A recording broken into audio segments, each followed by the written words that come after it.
Bismillahirrahmanirrahim. Assalamualaikum warahmatullahi wabarakatuh. Alhamdulillah wassalatu wassalamu ala Rasulillah wa ala alihi wa sahbihi wa man tabi'ahu wa mawalah. Rabbi syrah li sadri wa yassir li amri wa hlul 'uqdatam min lisani yafqahu qawli. Sampai di tempat ini suasananya luar biasa dan tidak hanya sekedar pikiran kita yang berubah, ternyata nama-nama juga banyak berubah.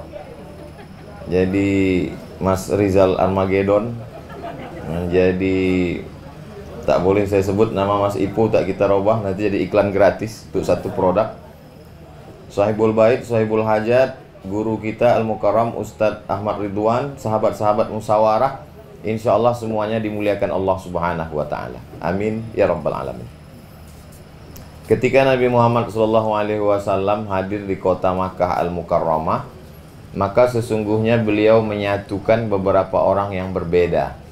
Ada orang yang tua, bersahaja, penuh dengan hikmah, namanya Abu Bakar Siddiq.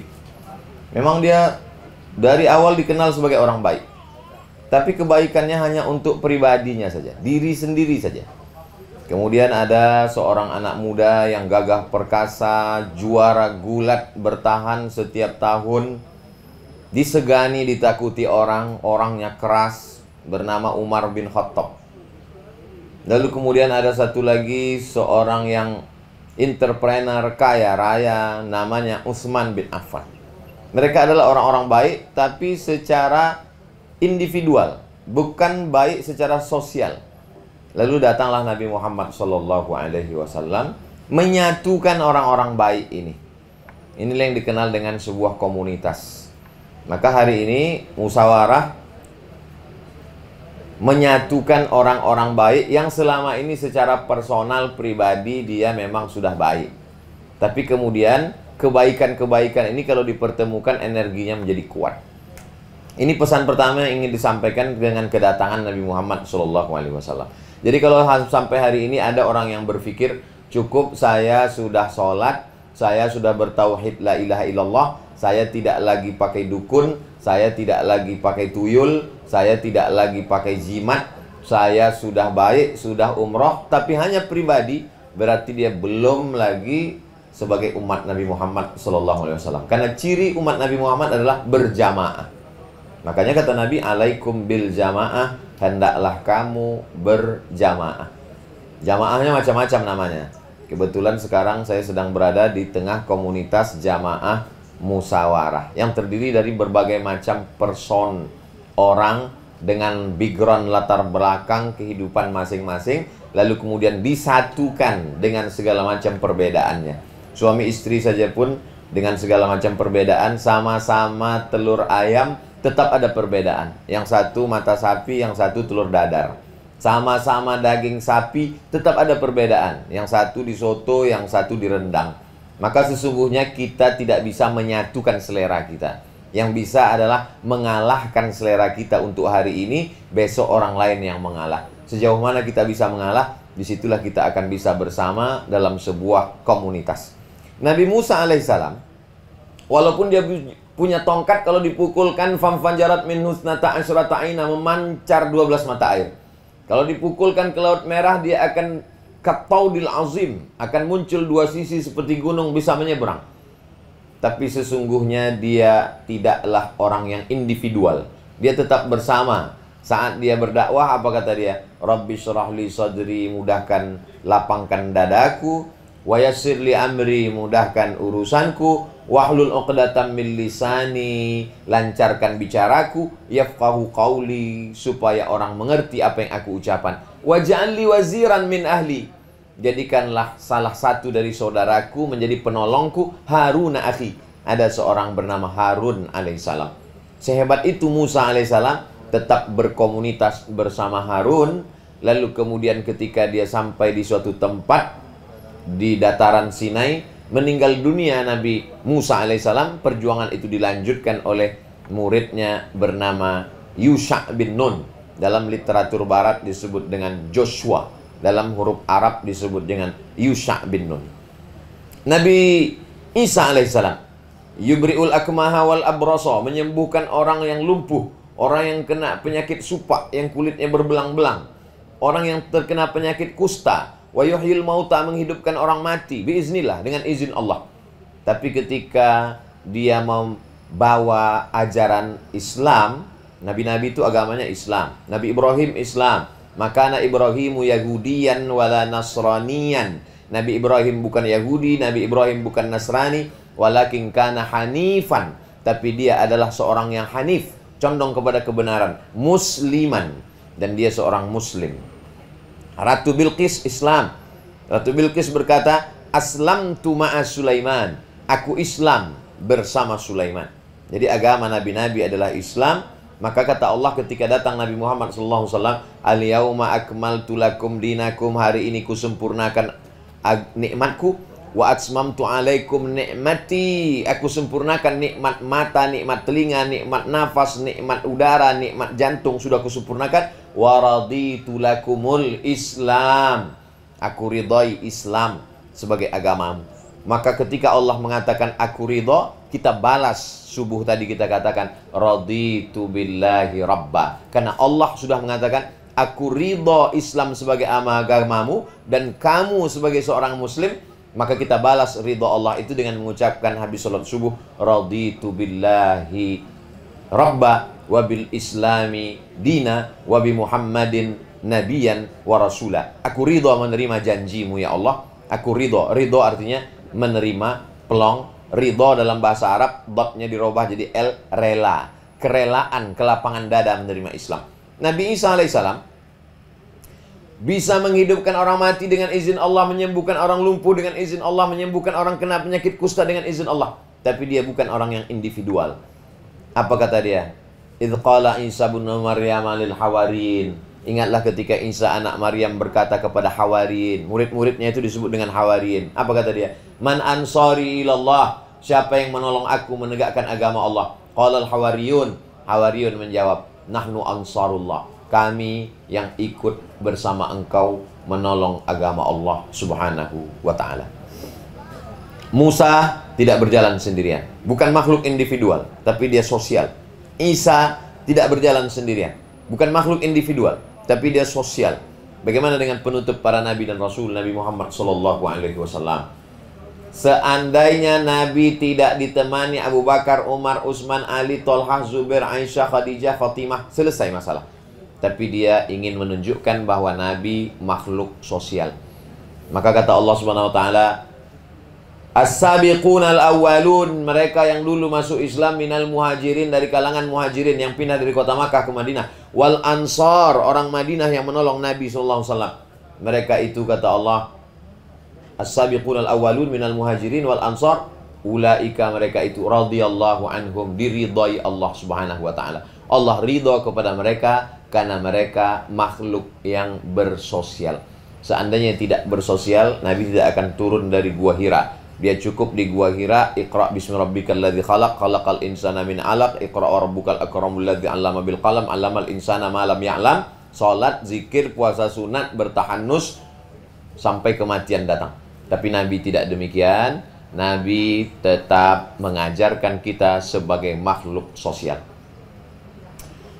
Al-mu'min alladhi yukhalitun nasa wa yasbir ala adhahum. Seorang mukmin muslim yang berinteraksi dengan orang banyak dan dia sabar menghadapi tindak tanduk, tingkah laku, pola pikir, perbuatan orang banyak, maka sesungguhnya dia lebih mulia daripada orang yang menyendiri, merasa sudah berbuat baik tapi sendirian. Jadi sebenarnya person-person orang-orang baik ini banyak, tapi masih lagi sendirian sehingga tidak melahirkan kekuatan yang luar biasa. Ada beberapa batang lidi, kalau dia hanya tunggal sendirian dia tidak bisa buat apa-apa. Tapi kalau lidi-lidi ini diikat menjadi sebuah ikatan, maka dia akan menjadi sapu lidi. Dia akan bisa membuang sampah. Maka inilah filosofi dari kebersamaan. Maka dalam Islam diajarkan wa'tasimu bihablillah, berpegang teguhlah kamu dengan tali Allah. Tali Allah maksudnya Islam. Wala tafarraqu, jangan berpecah belah. La tanaza'u, jangan kamu bertikai berkonflik. Fatabshalu, kalau kamu bertikai berkonflik kelahi maka kamu akan gagal. Wa tadhhaba rihukum, maka kamu akan kehilangan semangat. Maka dengan kebersamaan bangkit semangat. Musyawarah sudah tidak ketemu tatap muka offline selama lebih kurang 2 tahun. Sejak berawal COVID mulai merebak, Maret 2020 sampai 2021, akhir penghujung sekarang, masuk 2022, hampir nyaris 2 tahun lamanya online. Tapi alhamdulillah saya diikut sertakan dalam beberapa program offline. Saya ke Jakarta dalam setahun 4 kali. Pertemuan yang lalu saya diajak membawa beras ke panti tahfiz Quran. Tadi baru saja lagi dibawa untuk menyerahkan beras ke Riyadul Makfufin, tamannya Makfufin, sahabat-sahabat saudara kita yang diambil Allah satu nikmat, tapi sesungguhnya diberikan Allah nikmat yang lain, yaitu dicabut Allah nikmat pandangan mata mereka, tapi diberikan Allah nikmat menjaga hati dan menjaga hafalan Al-Quran. Dan saya selalu disertakan dalam offline. Dan ini adalah offline perdana setelah COVID, dan insya Allah akan berlanjut pada kajian-kajian berikutnya insya Allah. Amin ya rabbal alamin. Pada momen ini ingin saya sampaikan yang pertama adalah belajar dari Nabi Musa alaihissalam, dari Nabi Isa alaihissalam, dari Nabi Muhammad SAW, mengajarkan kita sebagai makhluk sosial, bekerja sama dalam kebaikan sesuai dengan kemampuan kita masing-masing. Yang dengan ilmunya kasih ilmu, yang dengan tenaganya kasih tenaga, yang dengan medianya berikan media, yang dengan popularitasnya support, yang dengan hartanya. Maka siapa yang paling mulia di antara kita? Wallahu alam. Tapi Allah beri ciri sifatnya, inna akramakum indallah. Yang paling mulia di sisi Allah adalah atqakum, yang paling bertakwa, yang paling takut kepada Allah Subhanahu wa ta'ala. Ini momen yang pertama. Ini poin yang ingin saya sampaikan. Adapun poin yang kedua adalah setelah kita bersama, apa langkah yang akan kita lakukan berikutnya? What's next? Selanjutnya itu apa? Maka selanjutnya sudah nampak. Yang selama ini hanya sekedar sudah cukup baca Quran, sudah belajar Iqra, sudah baca Yasin, sudah baca surat Al-Kahfi, sudah mulai memahami Al-Quran. Tapi sekarang musyawarah mulai ada peningkatan. Dia mulai mendidik orang untuk tahfiz Quran. Rumah Quran musyawarah. Pada pertemuan yang lalu saya sudah datang, bertemu, bahkan memberikan kajian di rumah Quran musyawarah. Mulai ada beban. Ada orang yang baru hijrah lalu kemudian hanya sebatas penikmat pengajian. Nikmat dengar pengajian, suka dengar tausiah, hanya sebatas itu. Tapi otak pikiran belum lagi diajak untuk beramal. Maka setelah ada rumah Quran mulai berpikir, kira-kira bulan ini mereka makan apa? Bagaimana berasnya? Bagaimana dengan lauk pauknya? Bagaimana dengan gaji gurunya? Bagaimana dengan bayar listrik airnya? Bagaimana dengan kesejahteraannya? Bagaimana dengan pakaian mereka? Ini pikiran kita ini bekerja terus. Jadi kalau ada orang sedang bersemedi mengatakan, how you can stop your mind? Bagaimana caranya menghentikan pikiran? Pejamkan mata, hirup udara, aromaterapi, dengarkan suara gemerici air, suara kicauan burung supaya pikiran berhenti. Tidak, sebenarnya tidak menghentikan pikiran, hanya mengalihkan pikiran dari satu konsentrasi ke konsen yang lain. Cara yang paling efektif untuk mengarahkan pikiran kita bukan membuat kita berhenti berpikir. Berhenti berpikir hanya 3, anak kecil, orang gila, orang mati. Tidak perlu untuk ikut yang 3 ini untuk menghentikan pikiran. Alihkanlah pikiran dari memikirkan berapa outfit saya, berapa, apakah mobil saya lebih mahal dari teman saya, apakah rumah saya lebih hebat. Maka alihkan itu kepada pikiran yang lain. Berapa panti asuhan yang sudah tertolong bulan ini, berapa anak yatim, fakir miskin, duafa yang sudah terbantu, berapa. Maka ini semua yang membuat pikiran kita terarah, dan situlah turun rahmat Allah Subhanahu wa taala. Allah berjanji, wallahu fi aunil abdi, Allah akan senantiasa menolong hambanya, makanal abdu fi auni akhi, selama hambanya itu mau menolong saudaranya. Pertolongan Allah turun bukan berapa lama tangan kita menengadah ke atas. Pertolongan Allah turun sekuat apa pertolongan kita kepada hamba-hamba Allah. Allah katanya maha kuasa. Allah katanya cukup innama amruhu idza arada syai'an ayaqula lahu kun fayakun. Kenapa dia tetap juga perlu bantuan kita? Allah tidak perlu bantuan kita. Wa may yanqalib ala aqibaihi, siapa yang meninggalkan agama ini pelit, bakhil, kedekut, murtad, kafir, musyrik, fala yadurrallaha syai'a. Allah tidak rugi sedikit pun. Dan andai seluruh manusia ini bersimpuh sujud kepada Allah menjadi muslim, Allah tidak untung walaupun seujung rambut. Lalu untuk apa kita berbuat? Waman yashkur fa innama yashkuru li nafsih. Siapa yang bersyukur, siapa yang berbuat baik, sesungguhnya dia bersyukur untuk dirinya sendiri. La in syakartum la azidannakum. Kalau kau bersyukur akan kutambah.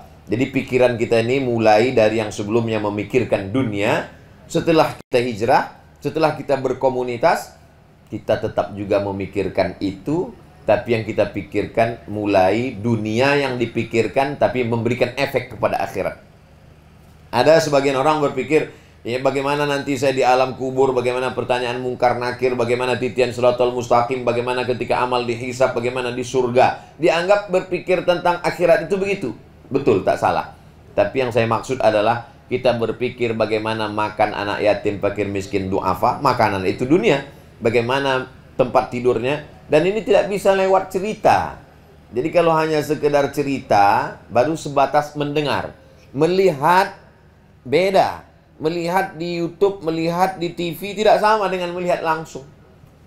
Tadi saya diajak melihat langsung bagaimana saudara-saudara kita yang tidak bisa melihat, 23 orang, laki-laki dan perempuan, membaca.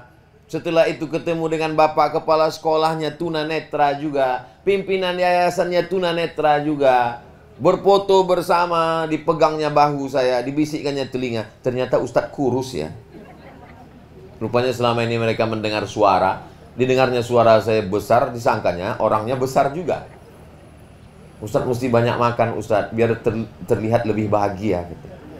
Ternyata kalau kita gemuk disangka orang bahagia. Tadi saya dipertemukan dengan orang-orang yang luar biasa. Sahabat kita, Mas Tengku Wisnu keluar. Beliau tidak berada di dalam. Pas ditanya kenapa di luar, untuk meneteskan air mata supaya tidak direkam video. Mereka tidak melihat, tapi hafalan Qur'annya 9 juz. Kita melihat, ketika anak-anak itu baca Qur'an, jantung saya tidak normal. Apa yang Ustaz khawatirkan? Saya takut dia salah, saya nggak bisa nyambung. Ketahuan hafalan saya nggak lengkap.